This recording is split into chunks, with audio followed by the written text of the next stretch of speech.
오늘 말씀의 제목은 생명이 서로 하나. 창세기 44장입니다. 창세기 44장. 다 짰습니까? 창세기 44장 1절에서 34절까지 생명이 서로 하나다. 자, 1절에서 34절까지 다 함께 봉독합니다. 시작.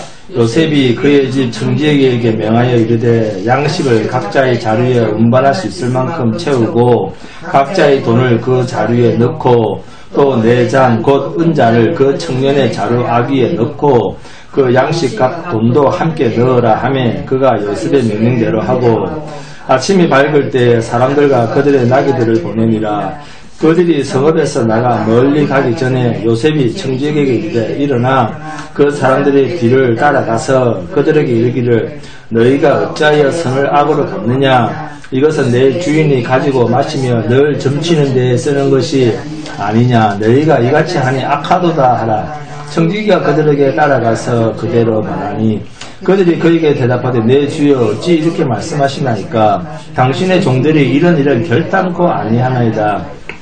우리 자루에 있던 돈도 우리가 가나안 땅에서부터 당신에게로 가져왔거늘 우리가 어찌 당신의 주인의 집에서 금을 도둑질하리이까. 당신의 종들 중 누구에게서 발견되든지 그는 죽을 것이요 우리는 내 주의 종들이 되리이다.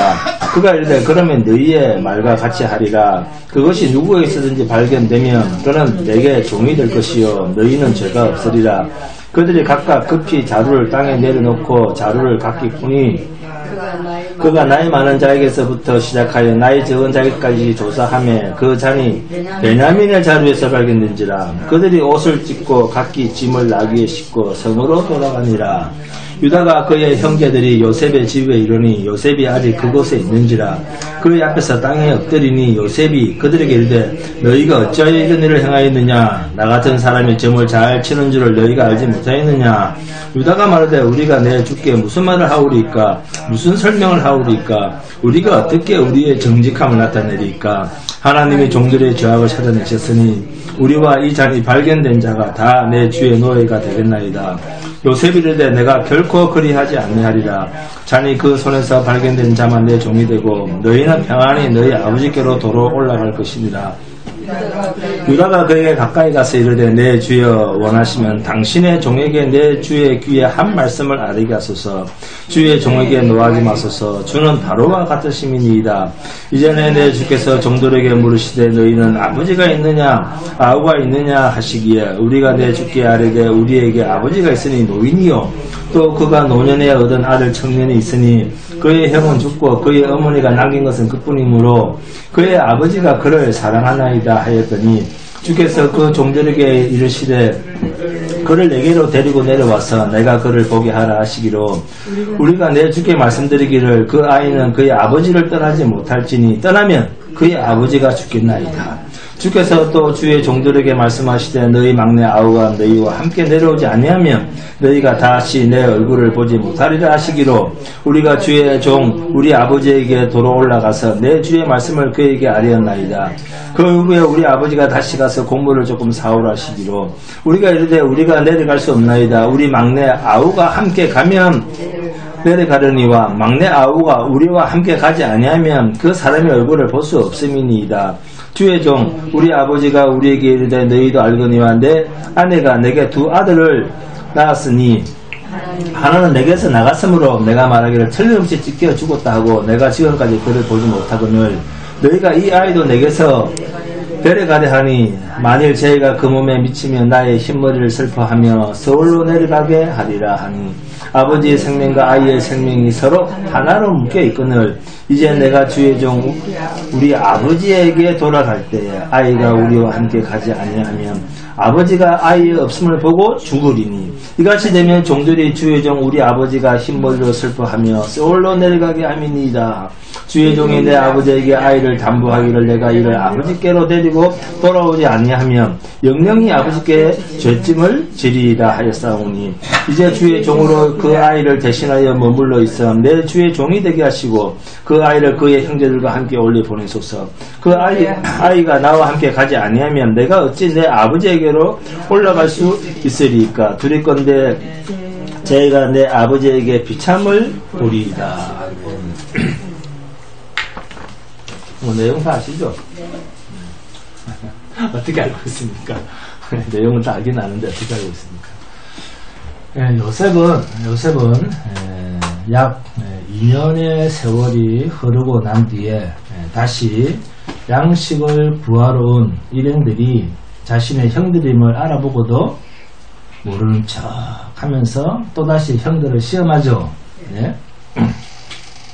이번에는 요셉의 친어머니 라헬에게서 난 요셉의 친동생이죠.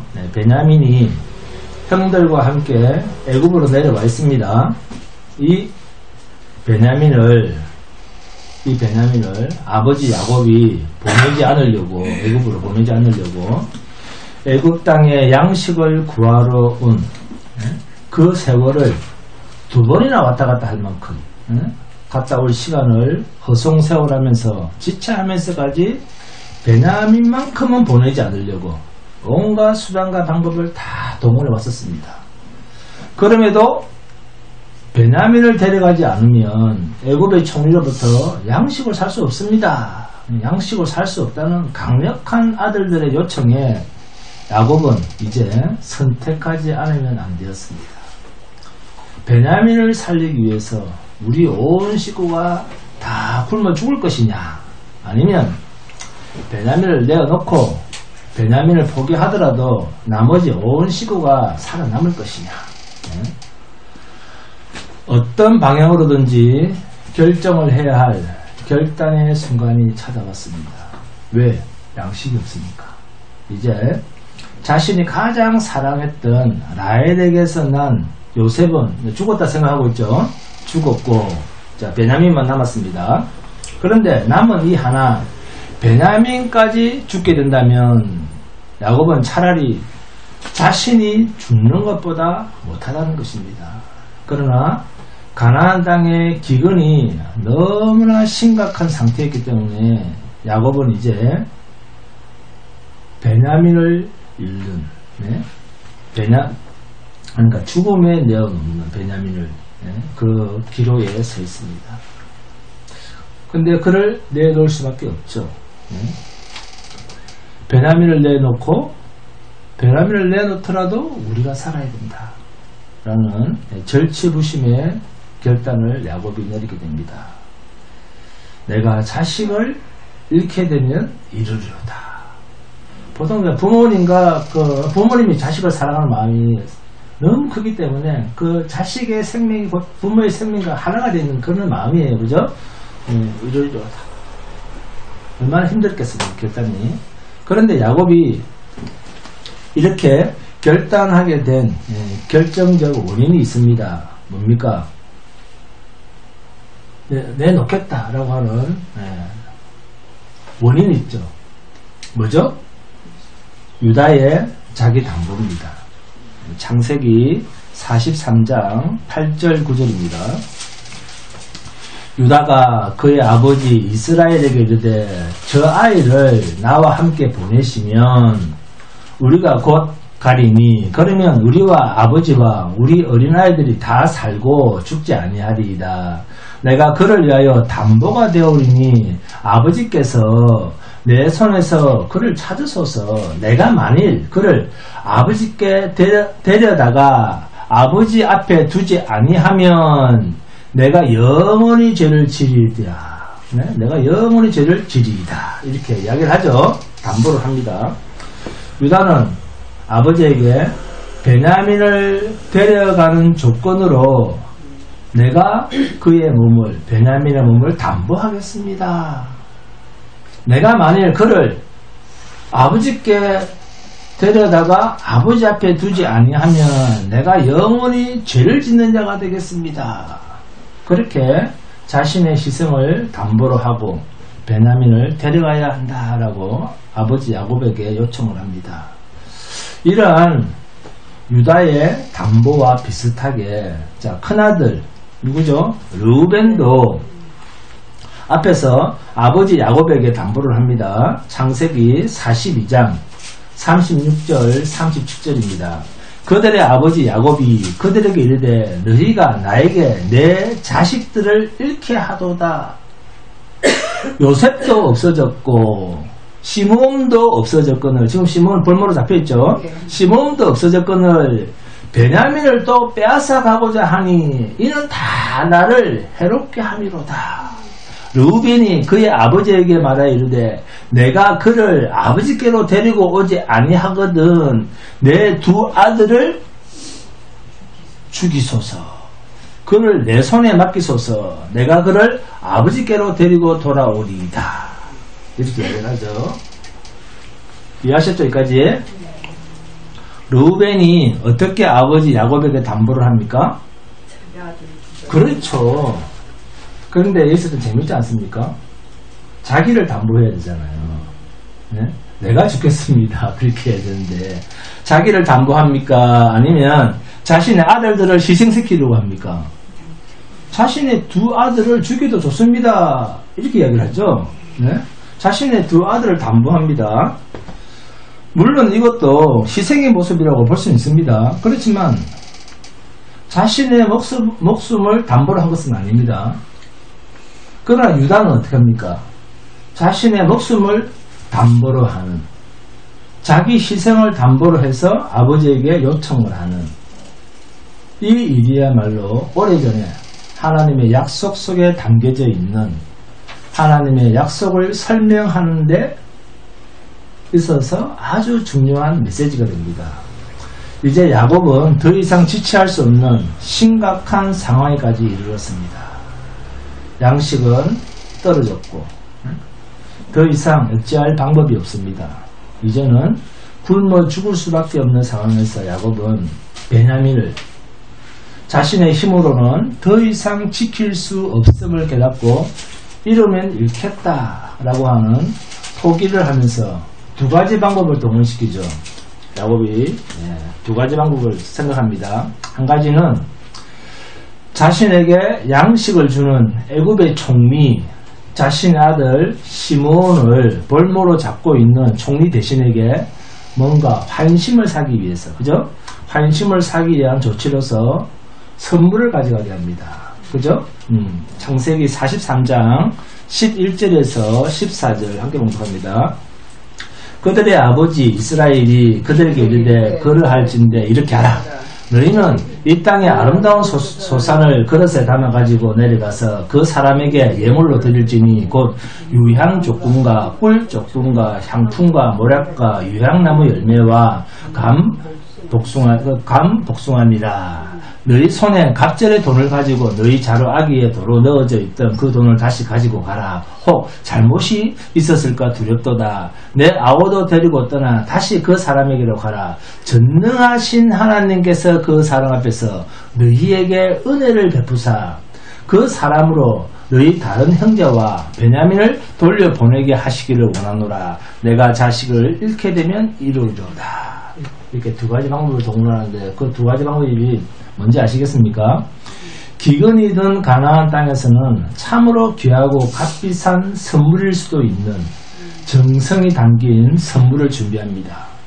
그래서 애굽의 총리 대신의 마음을 좀 풀어보려고 합니다. 그래서 애굽에 볼모로 잡혀있는 시몬을 반드시 데리고 오고 자신이 애지중지 사랑했던 아내 라헬의 분기신 베냐민도 살려서 다시 데리고 오리라는 그 기대로 이렇게 귀한 선물을 애굽의 총무에게 바치려고 합니다. 그리고 두 번째는 어떤 방법입니까? 하나는 선물이고 이제 그죠? 요셉의 그 총리의 환심을 사기 위한 선물. 또 하나는 어떤 방법이죠? 두 번째는 전능하신 하나님께서 개입하셔서 야곱 자신에게 은혜를 주셔서 슬픔이 빠지지 않도록 하나님께서 조치해 주십시오. 조치해 달라고 하는 하나님께 기도를 하는 내용입니다. 이 두 가지예요, 방법이. 여러분, 요셉이 형들에게 원하는 것이 뭐죠? 근데 정작 요셉은 선물을 원합니까? 아니잖아요. 요셉이 형들에게 원하는 것은 형들이 그들의 자신들의 죄의 비참을 깨닫고 회개하는 거예요. 이게 요셉이 원하는 겁니다. 그래서 형들을 죽음의 자리로 계속 몰아넣고 있습니다. 요셉이. 그런데 형들은 어떤 생각을 합니까? 요셉의 생각을 압니까? 모릅니까? 모르죠. 곡식값을 2배로 준비하고 또 가나안 땅에 귀한 선물을 정성스럽게 챙겨서 최선을 다해서 가지고 갑니다. 요셉은 이들의 모습을 보고 즉시 알아봤습니다. 그럼에도 요셉은 이들의 정성을 다 알면서도 좀처럼 자신의 모습을 요셉은 드러내질 않습니다. 그렇다면 우리는 그리스도 예수의 십자가 앞으로 나아가는 자는 어떤 자세가 필요할까요? 자, 이사야서 봅니다. 이사야서 1장 10절에서 17절입니다. 함께 봉독합니다. 이사야서 1장 10절에서 17절 시작. 너희의 소돔의 관원들아 여호와의 말씀을 들을지어다. 너희 고모라의 백성아 우리 하나님의 법에 귀를 기울일지어다. 여호와께서 말씀하시되 너희의 무수한 재물이 내게 무엇이 유익하뇨. 나는 순양의 번제와 살찐 짐승의 기름에 배불렀고 나는 수송아지나 어린 양이나 순염소의 피를 기뻐하지 아니하도다. 너희가 내 앞에 보이러 오니 이것을 누가 너희에게 요구하였느냐. 내 마당만 밟을 뿐이니라. 헛된 재물을 다시 가져오지 말라. 분향은 내가 가정히 여기는 바요. 월삭과 안식일과 대회로 모이는 것도 그러하니 성회와 아울러 악을 행하는 것을 내가 견디지 못하겠노라. 내 마음이 너희의 월삭과 정한 절기를 싫어하나니 그것이 내게 무거운 짐이라. 내가 지기에 곤비하였느니라. 너희가 손을 펼 때에 내가 내 눈을 너희에게서 가리고 너희가 많이 기도할지라도 내가 듣지 아니하리니 이는 너희의 손에 피가 가득함이라. 너희는 스스로 씻으며 스스로 깨끗하게 하여 내 목전에서 너희 악한 행실을 버리며 행악을 그치고 선행을 배우며 정의를 구하며 학대받는 자를 도와주며 고아를 위하여 신원하며 과부를 위하여 변호하라 하셨느니라. 아멘. 하나님께서는 이사야 선지자를 통해서 이스라엘 백성들이 하나님 앞으로 나올 때 하나님이 원하시는 것은 이들의 종교적인 열심이 아니라는 것입니다.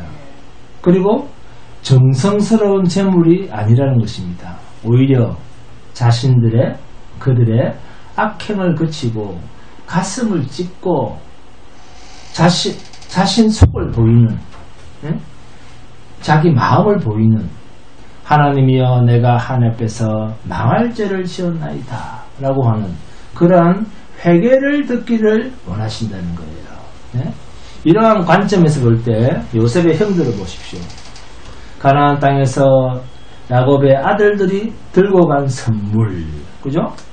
그리고 갑절이나 되는 돈, 이 돈으로 요셉의 마음을 누구로 들을 수 있겠습니까? 현혹할 수가 없습니다. 현혹시킬 수가 없습니다. 요셉이 형들이 선물을 다 내려놓고 돈을 배나 더 가지고 왔지만 요셉의 눈길을 끌지는 못했습니다.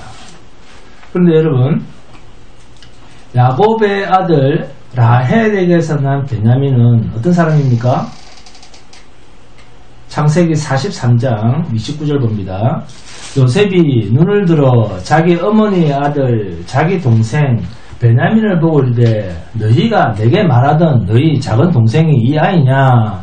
그가 또 이르되 소자여 하나님이 내게 은혜를 베푸시기를 원하노라. 그런데 정작 본문 12절 13절로 와보시면 어떻습니까? 자, 함께 봉독합니다. 본문 12절 13절 그가 나의 많은 자에게서부터 시작하여 나의 작은 자에게서까지 조사하며 그 잔이 베냐민의 자루에서 발견된지라. 그들이 옷을 찢고 각기 짐을 나귀에 싣고 성으로 돌아가니라. 아멘. 요셉은 자기가 사랑하는 동생 베냐민의 양식 자루 속에 은잔을 넣게 해서 그것을 빌미로 해서 또 형들을 공경으로 빠뜨리죠. 요셉이 이제 우리는 다 죽었다. 다 죽었구나. 살아서는 집으로 못 돌아가겠다. 고국으로 돌아갈 수는 없겠구나. 우리가 이렇게 2번이나 총리의 호의를 배신했으니 이제 살아서는 돌아갈 수가 없겠다. 이 애국 총리의 분노 앞에서 이 총리의 분노를 가라앉힐 어떠한 방책도 그들에게는 없다는 것을 요셉의 형들은 이제 깨달았습니다. 이때 이들이 한 말입니다. 본문 16절입니다. 유다가 말하되 우리가 내 주께 무슨 말을 하오리까? 무슨 설명을 하오리까? 우리가 어떻게 우리의 정직함을 나타내리까? 하나님이 종들의 죄악을 찾아내셨으니 우리와 이 잔이 발견된 자가 다 내 주의 노예가 되겠나이다. 네? 우리와 이 잔이 발견된 자가, 자, 누구한테서 발견되었습니까? 베냐민입니다. 그런데 유다는 어떻게 표현합니까? 우리와 이럽니다. 네? 베냐민만 잡아가십시오 말하지 않죠. 우리와 이 잔이 발견된 자가 다 주의 노예가 되겠나이다. 이렇게 이야기를 합니다. 그런데 이 유다가, 자, 더 아래로 내려가면 본문 33절 함께 봉독합니다. 이제 주의 종으로 그 아이를 대신하여 머물러 있어 내 주의 종이 되게 하시고 그 아이는 그의 형제들과 함께 올려 보내소서. 내 형제들은 살려주시고 차라리 나를 당신의 노예가 종이 되게 하소서. 이렇게 유다가 간청을 하니까 창세기 45장 봅니다. 창세기 45장 1절 2절 시작. 요셉이 시종하는 자들 앞에서 그 청을 억제하지 못하여 소리질러 모든 사람을 자기에서 물러가라 하고 그 형제들에게 자기를 알리니 그때 그와 함께하는 다른 사람이 없었더라. 요셉이 큰 소리로 우니 애굽 사람에게 들리며 바로의 군중에 들리더라. 이 유다의 자기 희생을 담보로 하는 동생 베냐민을 대신하여 내가 차라리 죽겠습니다 라고 하는 이러한 자기 희생 앞에서 요셉이 얼마나 감격을 했겠습니까? 네? 얼마나 감격하고 얼마나 감동이 되었으면 애굽 사람들에게 총리 대신 요셉의 울음소리가 애굽 사람에게 들리며 바로 왕의 궁중에 들렸더라. 누구 덕분이죠? 이게 다 유다의 희생이 갖는 의미입니다. 이게 바로 대신 당하는 희생입니다. 대신 당하는 고난의 의미입니다. 이게 바로 주님이 회개하라 천국이 가까이 왔느니라 라고 하는 회개에 담겨있는 의미입니다. 주께서 우리의 죄를 대신하기까지의 고난과 죽으심의 회개의 정신입니다. 이것을 우리는 유다의 고백 속에서 계시의 의미를 읽고 있는 거예요. 네? 요셉이 창세기 45장 5절에서 뭐라고 합니까? 당신들이 나를 이곳에 팔았다고 해서 근심하지 마소서, 한탄하지 마소서. 하나님의 생명을 구원하시려고 나를 당신들보다 먼저 보내셨나이다.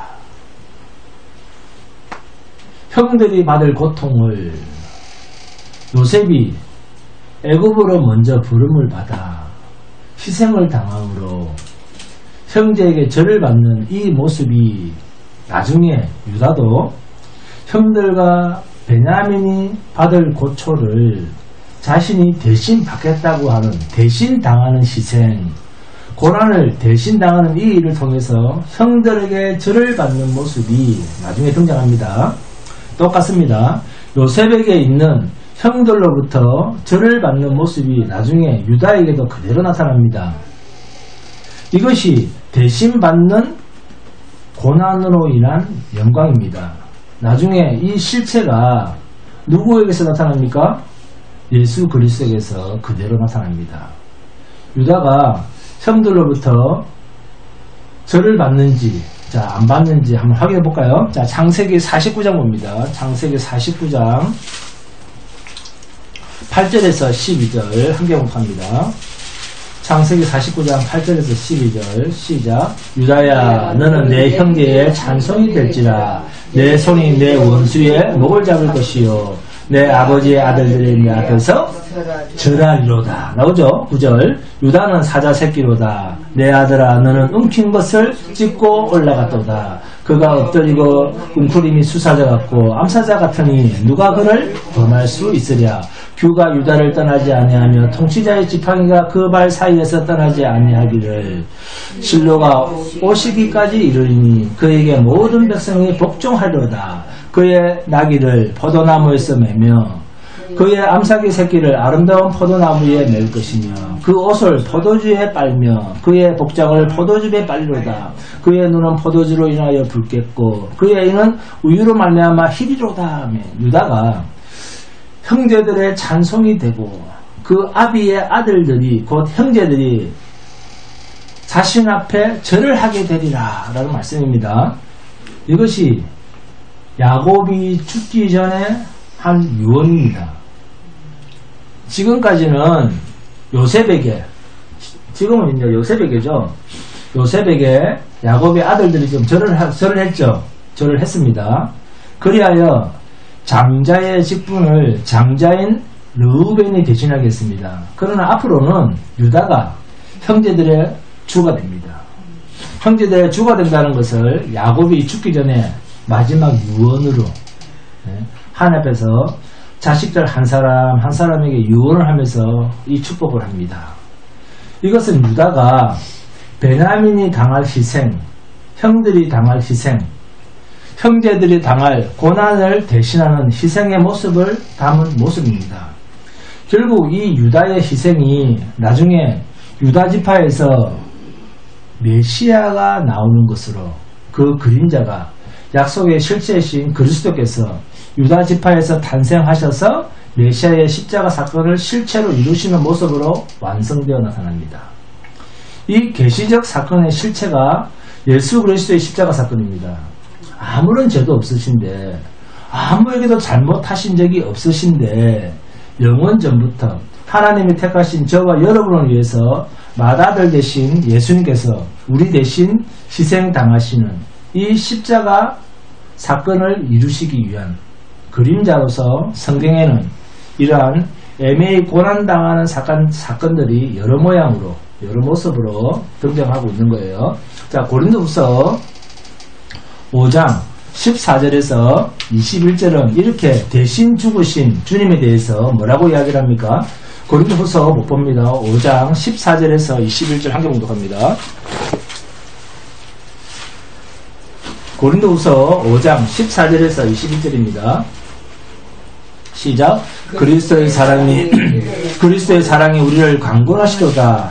우리가 생각하건대 사람이 모든 사람을 대신하여 죽었은즉 모든 사람이 죽은 것이라. 그가 모든 사람을 대신하여 죽으시면 살아있는 자들로 하여금 다시는 그들 자신을 위하여 살지 않고 오직 그들을 대신하여 죽었다가 다시 살아나신 이를 위하여 살게 하려 함이라. 그러므로 우리가 이제부터는 어떤 사람도 육신을 따라 살지 아니하노라. 비록 우리가 그리스도도 육신을 따라 알았으나 이제부터는 그같이 알지 아니하노라. 그런즉 누구든지 그리스도 안에 있으니 새로운 피조물이라. 이전 것은 지나갔으니 보라 새 것이 되었도다.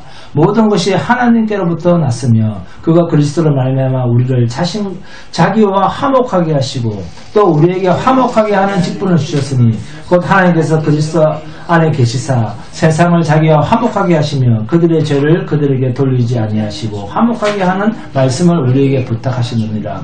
그러므로 우리가 그리스도를 대신하여 사신이 되어 하나님이 우리를 통하여 너희를 권면하시는 같이 그리스도를 대신하여 간청하느니 너희는 하나님과 화목하라. 하나님이 죄를 알지도 못하신 이를 우리를 대신하여 죄로 삼으신 것은 우리로 하여금 그 안에서 하나님의 의가 되게 하려 하심이라. 그리스도께서 죽으신 것은 우리를 대신하여 죽으신 것입니다. 우리의 죄를 대신하여 죽으신 것입니다. 왜 우리를 대신하여 죽으셨죠?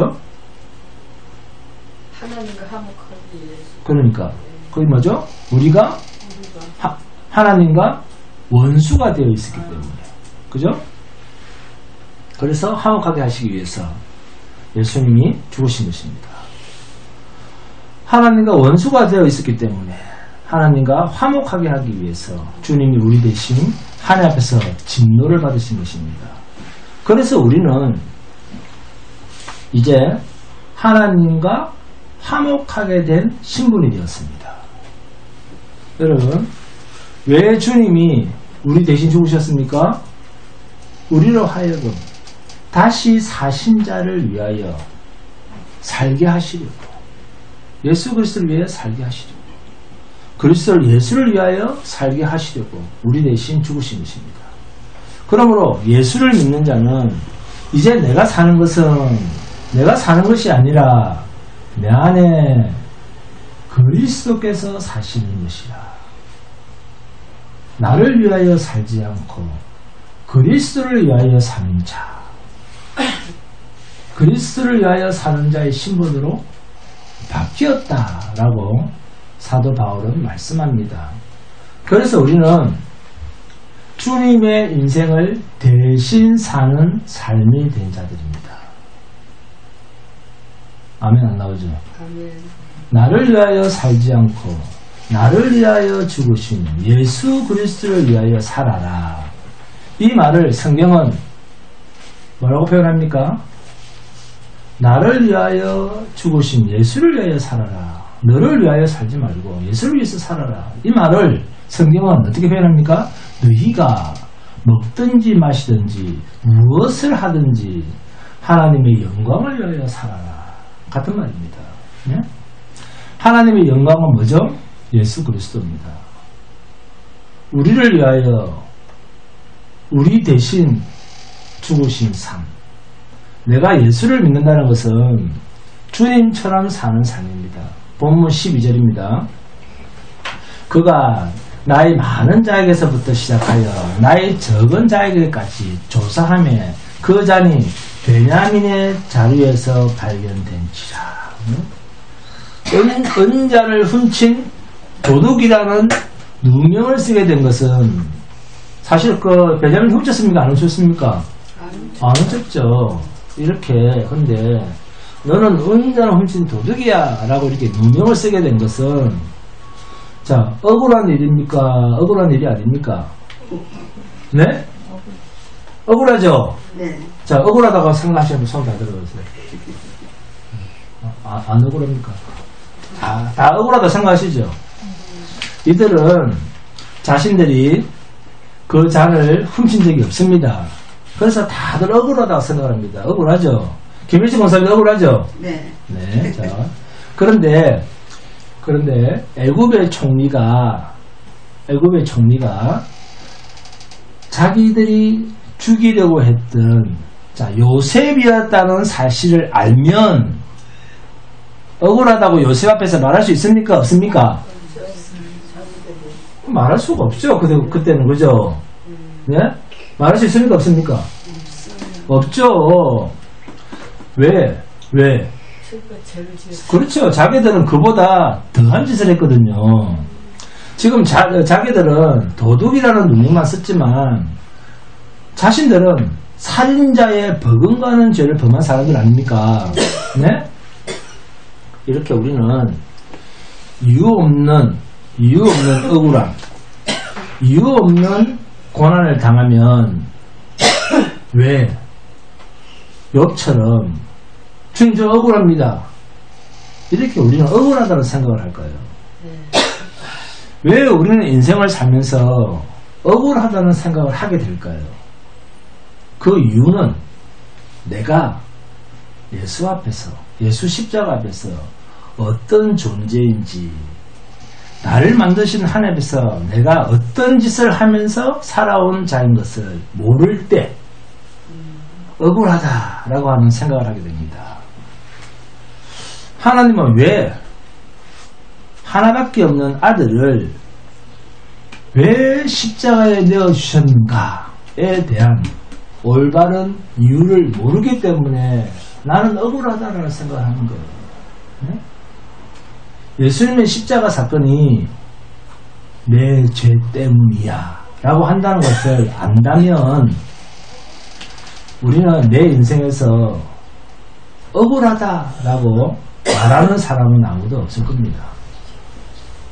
주님이 죽으신 것은 내 죄, 우리의 죄 때문에 죽으셨잖아요.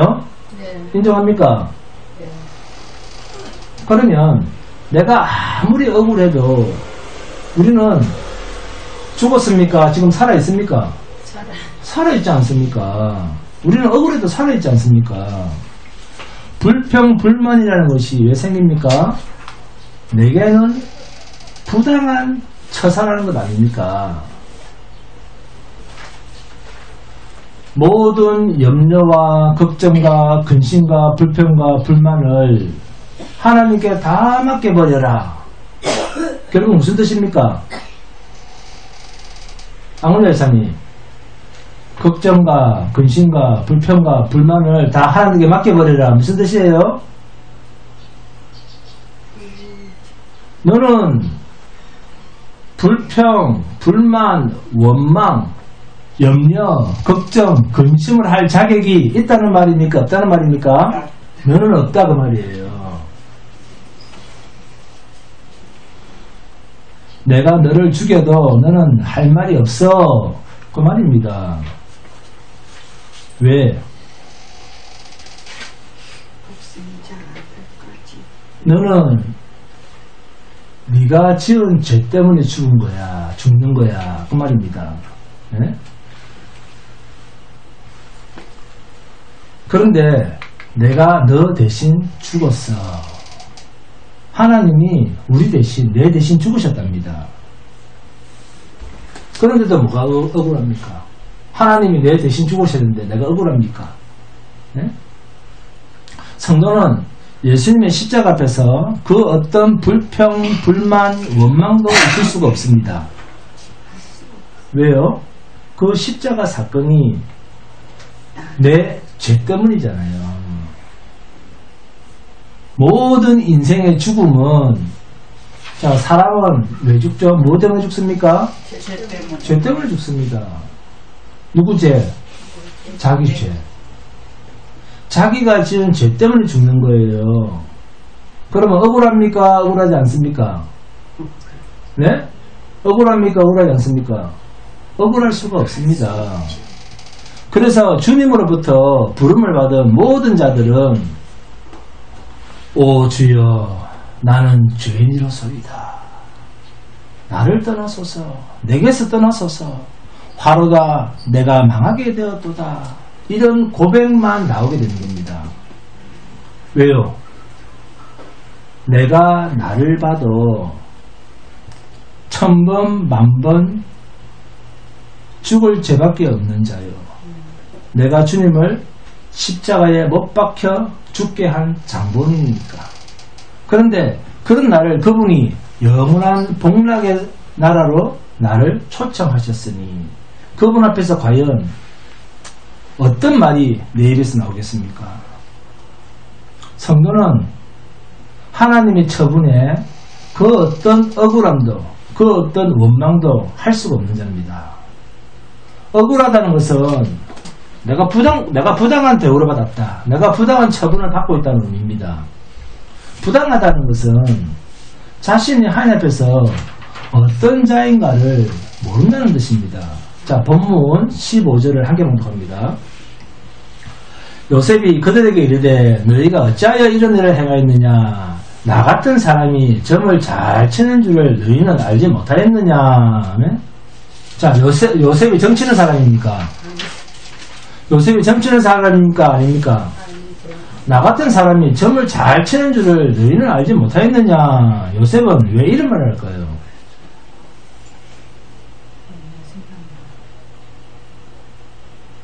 나는 너희랑 하나님을 아는 차원이 다르거든 그 말입니다.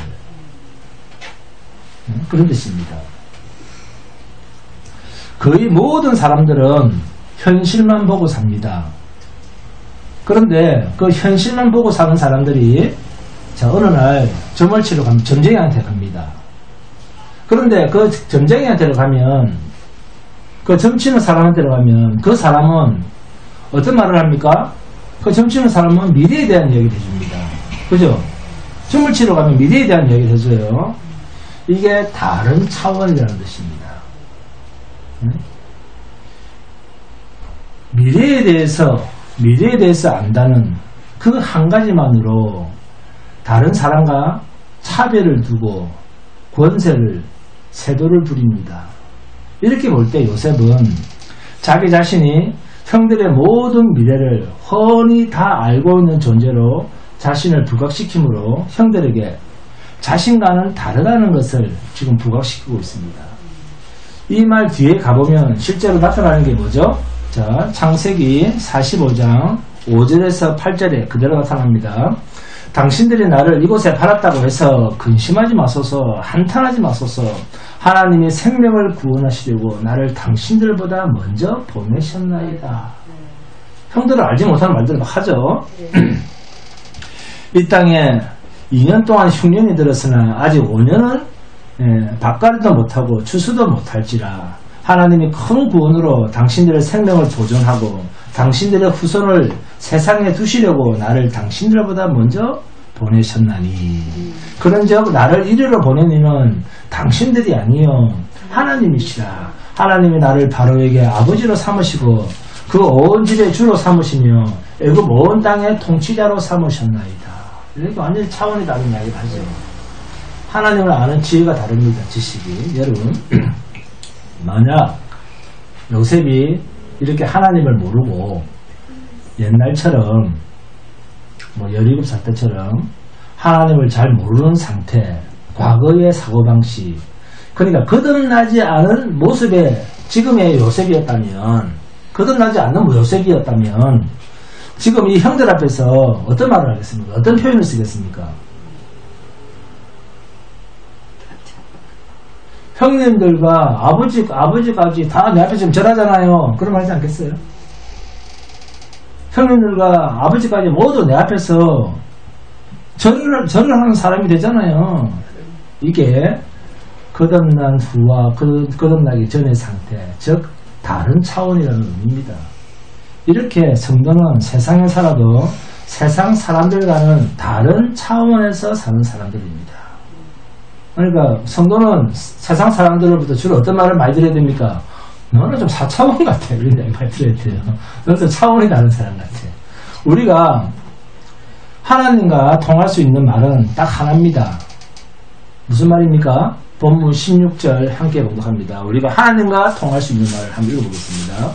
본문 16절 시작. 유다가 말하되 우리가 내 주께 무슨 말을 하오리까? 무슨 설명을 하오리까? 우리가 어떻게 우리의 정직함을 나타내리까? 하나님이 종들의 죄악을 찾아내셨으니 우리와 이 잔이 발견되는 자가 다 내 주의 노예가 되겠나이다 하면 우리 모두는 하나님 앞에서 숨길 수 없는 죄를 짓고 있는데 전능하신 하나님 앞에서 우리가 무엇을 그렇게 잘했다고 이것 주세요 저것 주세요 대가를 요구할 수가 있습니까? 오늘 유다가 고백한 대로 우리가 무슨 말을 하겠습니까? 우리가 무엇으로 우리의 정직을 말할 수 있겠습니까? 총리여 당신의 처분대로 하겠습니다. 그 은잔이 누구에게서 발견되든지 우리 모두가 당신의 종이 되겠나이다. 성도인 우리는 전능하신 하나님께서 말을 할 수 있는 것은 주여 우리가 당신의 종의 한 사람이라도 써주신다면 이런 말을 우리가 할 수 있어요. 네? 내 죄를 위해서 죽으신 그 주님 앞에서 우리가 기도를 할 게 있다면 우리가 주님의 종의 한 사람이라도 써주신다면 성은이 마음극하옵나이다. 이런 기도를 우리는 할 수 있습니다. 네? 뭐 주세요 이게 아니라 금방 뜨는 거죠. 집 나간 탕자가 아버지 앞에 왔습니다. 아버지여 나를 이 집에 종으로라도 써주시게만 해도 간지럽지 않습니다. 왜 이런 말을 우리는 이런 기도를 못합니까? 이게 아버지 앞에서 죄를 지은 아들로서의 고백입니다. 하나님이 종들의 죄악을 찾아내셨으니 우리와 이 잔이 발견된 자가 다 내 주의 노예가 되겠나이다. 이런 고백. 네? 유다는 이렇게 된 일이 하나님이 하신 일로 고백을 하고 있습니다. 우리도 살면서 억울한 일에 내몰릴 때가 많이 있습니다. 왠지 이렇게 꼬여가지고 내가 이상한 사람으로 보일 때도 있어요. 그러나 그곳에서도 하나님은 일하고 계십니다. 어떤 상황이든지 하나님은 일하고 계십니다. 그러면 때때로 하나님은 우리를 억울함에 빠지도록 하셔서 이루시는 하나님의 일은 뭐겠습니까? 하나님은 억울함을 당하게 해서라도 우리를 겸손하게 만들어서 주 앞에서 종의 모습으로 주님 앞에서 두 손 들고 항복하고 하나님과 그러니까 주인과 종의 바른 관계를 회복시키기 위해서 교만한 자를 쳐서 하늘 앞으로 겸손한 종의 모습으로 작은 아들의 모습으로 설 수 있도록 하시는 것이 하나님의 간섭입니다. 여러분, 성도는 하나님의 아픈 마음을 알고 사는 자입니다. 하나님의 아버지와 하나님의 아들은 하나입니다. 그래서 아들이 죽으실 때 아버지가 죽으셨어요. 네?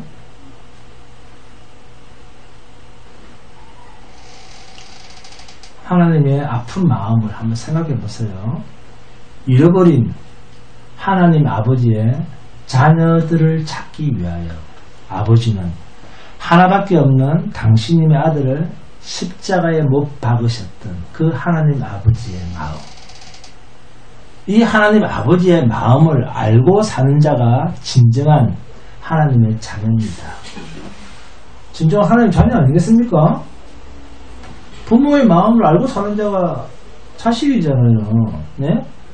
우리를 위하신 하나님 아버지의 죽음 끝까지 가는 그 슬픔과 아픔을 헤아리며 알고 사는 복된 성도가 되시기를 주님의 이름으로 축원드립니다. 여러분 자송합니다. 찬송가 54장입니다.